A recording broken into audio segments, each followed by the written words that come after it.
All right, I'm gonna read us. I'm gonna read us a couple poems, and then we'll pass the mic over to our featured poet, Itiola Jones.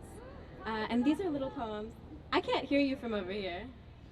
These are poems that come from a series I've been working on this whole year called Dream Daughters, and it's kind of an interesting, easy container for making decisions in my life very, very straightforward, and I don't even have to think. Every poem I write is a dream daughter poem. Everything I write spills into this world. And in this way, I've been practicing sort of getting out of my own way and reducing the amount of resistance you have to things in the world and just being. So these poems are about a kind of traveling female narrator, a little bit like myself, and she's traveling from city to city in a post-colonial world of plenty. She's thinking about her mother's memories, her grandmother's memories, stuff that happens to her, and she's sort of awash in the ambient of the world. And they're kind of a form of healing in a way, because they are very much about, like, what if we look back on our lives from the very end? Will it look like traumas of migration, rupture, fracture, all of that stuff under white supremacy, or will it actually look like we came of age in a global world where we were loved in many places? So that's my intro. And this poem is called Dream Daughter in the Visiting Hours of the World. It's kind of a little joke, because the world is always open, but if you call it the visiting hours, then we show up on time. She's climbing a ladder to unscrew the hands from the clock, dropping them into her breast pocket, wearing them on a scalloped silver chain, clasped in prayer across her collarbones, though they bite and leave beads of blood. She is opening a restaurant for sinners, a supper club on a decommissioned Pullman train car, a diner of meals to be eaten standing at sea. To make a phone call, we use a payphone, a bowl of quarters, a single washer on a long piece of string. Like a ship lost to the coursing tide, we are open all the time. No maps, no timetables. You need only echolocate to the moving target of memory to recall where and when to go. She is swimming in a sacred lake with a sacred carp. She is sunbathing on the fault line between two warring continents. She is taking a nap by the side of the highway. She is pulling up the rope ladder to her heart. Tonight she is giving out haircuts from the back of a Parsi restaurant called Britannia. She is getting her first vaccine up in Harlem from a Haitian nurse called the same. She takes inventory of the long arms of empire, R.I.P. All the places where, like a wild and mangled dog, it has shaken off its damning ink. A berry palau, a lithe woman, a wronged continent, a packet of nutritional biscuits. She's playing a game of chinchon outside the electric laundromat. She's celebrating the new year with her entire family after the fever breaks. She is wearing a pendant dreamt up by her mother, a single slice of citron preserved in amber. She is traveling with a collection of tiny silver jars, everything needed for a samovar of chai. Dangling from her ears, a pair of fragrant cloves. She's spending a long season of monsoon, listening to sovereignty's subtle song. She is ringing you up never and always. She isn't waiting for your call. She knows nostalgia as a navigational tool. She's looking into its face and seeing her face, all the parts once discarded like a paper skin. All the world she is seated with still.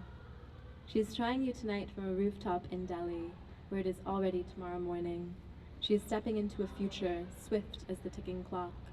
She is walking through Bed-Stuy in a coat stitched with a map of new continents. She is heading for the visiting hours of the world. All right. This next poem is called Dream Daughter in the Besieged City. Again, every city is a besieged city, but this poem in particular comes out of who here has been to the Angelica all the time? Let's do like a raised hand. Everyone goes to the Angelica. Yeah, most people go to you, filmmaker, go to the Angelica. And for many years I've been like very obsessed with the way that the Angelica has a permissive, like an ethical test, because their elevator into the cinema is street side. So you're really doing an ethical test of nobility by walking up the steps, buying a ticket, getting your ticket punched, and then walking in that way, because it is actually it's fewer calories to walk into the elevator, just go to the cinema. and you don't have to go up and down as much, and yet it's like a profound ethical test of if you, number one, like, are you going to be caught? Are you a good person? Do you believe that they deserve their ticket costs and their ticket sales? You know, do you want to go up and down and get your steps? So I pay for my tickets at the Angelica, but it's always like a debate within my heart, which way to go. So this is a poem about being a bad girl. In traditions of non-belonging, all that which is forgotten is inherited into the margins of cities. I'm sorry, this is also a poem about wartime London. It's not just about being a bad girl. Okay. In traditions of non-belonging, all that which is forgotten is inherited into the margins of cities.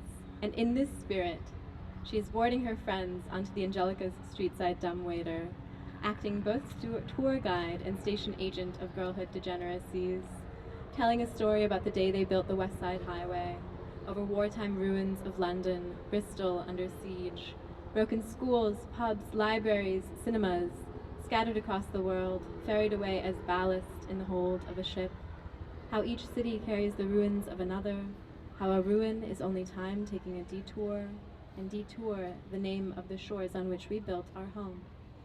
She is pointing at the movie poster her father showed her in the lobby of the cinema, La Révolte de Sipahi, the American Western set in the fantasy realm of the British Raj, the last gasps of the Mughal Empire, those revolutionary days in Delhi, dubbed for some unforetold reason for post-war France. She is still there now, alone in the cinema house of counterfeit histories, scratching herself into the margins of each careless frame, making pinpricks in the film stock with the bared edge of a fingernail, a subaltern salam. She is reading to herself, Sipahi, Sipahi, in French, Hindi, Urdu, English, Farsi, Turkish, tracing with her finger how a single word floats eyes closed across the bloodwaters of deep language. In the final hours before estrangement becomes an ethic, distance, a way of looking at the world. So that's that poem. Thank you. I'm going to try and sneak in one more, but I haven't been reading this one out and about very much. So I might just try and squeeze it in if that feels all right. How does that feel to all? All right. It features a line I have poached from my auntie, Miss Wendy Blake, over yonder, which she will recognize. I have to give this caveat because she'll know I took the line because she came in person. So credit to Miss Wendy Blake, who is a phenomenal poet and artist on her own right. This poem is called Dream Daughter in the Lion's Den. And thank you all so much, you've been a wonderful audience. Dream Daughter in the Lion's Den. The daughters of our history are entering the lion's den like entering a steam bath. They are washing clean the history of touch from their bodies. They are studying the endgames of empire. They are stepping off into an ancient port where each room breathes with the lungs of the sea. They are learning to seek what all can be read from a rice field. They are wandering the forgotten waters of the archipelago with a sieve. They belong to an esteemed society of disbelievers, a covenant of sisters who gather each season to scorn the invention of merchant ships and mechanical clocks, a cabal of all those who have never practiced the charting of seas. They are remembering, chuckle, they are remembering the ocean, the origin of contracts between the living and the dead, tracing the history of continents, which is really the history of the spaces in between them. They are practicing knowing only just enough, in search of that ancient shore where all that has ever been lost washes up like a sediment, a salt to be sieved, and the story begins once more. They are rehearsing daily the 1,000 minute choreographies of earthly departure, carrying in their coat pockets as little as they can, peeling face after face from their minds as they stand before the open sky. The daughters of our history are tipping over bottle after bottle of India ink, keeping nothing in the archives, to know the ocean as only an architecture of surrender, to remember just enough of fear to relinquish their bodies to the night, to let the world of deep sensation blow through them like a sail. The daughters of our history know that pleasure never takes a break, to never attribute to malice what can be attributed to fear, and the less sense it makes, the more sense it makes. They are gathering in the Edward Said lending library. They are living in the catastrophes of old cities. They are asleep beneath the wedding veil of a red fisherman's night. They are crossing the Vermilion Sea. They are dreaming of new scarlet continents from the cabin of a steamer once used to carry exotic fruits and liquors from Merida to Maine. That's my auntie's line. They are burying Magellan under a moonless night, The daughters of our history are floating with their families down the Euphrates in a black inner tube. They are washing their hair over the edge of the salt river. They are anointing each other with pinprick tattoos on their fingertips. They are forgetting to count the days from the weeks.